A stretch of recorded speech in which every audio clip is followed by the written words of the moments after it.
get over yourself.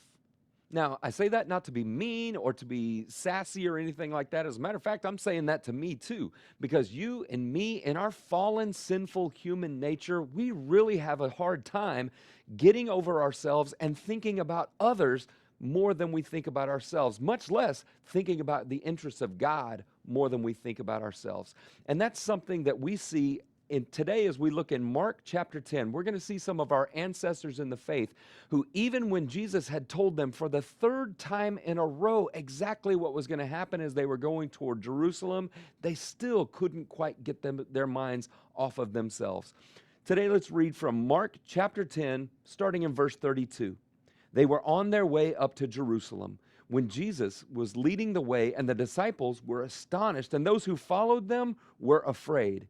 Again, he took the 12 aside, and he told them what was going to happen to him.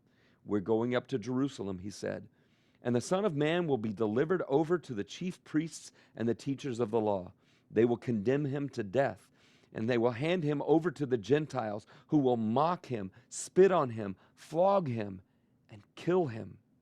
And 3 days later, he will rise. So Jesus has just gotten through telling his disciples for the third time in a row exactly what was going to happen as they reached the city of Jerusalem, and what might be on the disciples' minds as they're hearing that their Savior, the very Messiah, the Son of God, is going to give his life for the sin of mankind. Where does their minds go?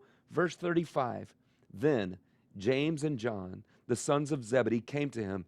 Teacher, they said, we want you to do for us whatever we ask. What do you want me to do for you? Jesus asked. They replied, let one of us sit at your right and the other at your left in your glory. You don't know what you're asking, Jesus said. Can you drink the cup that I drink, or be baptized with the baptism that I am baptized with? We can, they answered.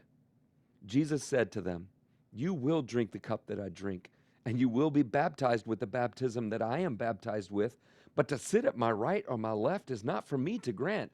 These places belong to those for whom they have been prepared. When the 10 heard about this, they became indignant with James and John.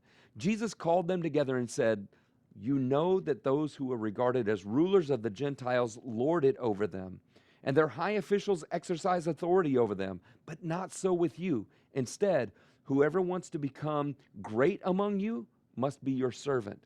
And whoever wants to be first must be slave of all. For even the Son of Man did not come to be served, but to serve, and to give his life as a ransom for many. Folks, today I think our challenge is this. Let's think about what it is that brings God glory and what it is that serves other people. It is so counterintuitive for us to get over ourselves and take our minds off of the things that are our own self-interest. But the call of God for followers of Jesus is to glorify God by serving others.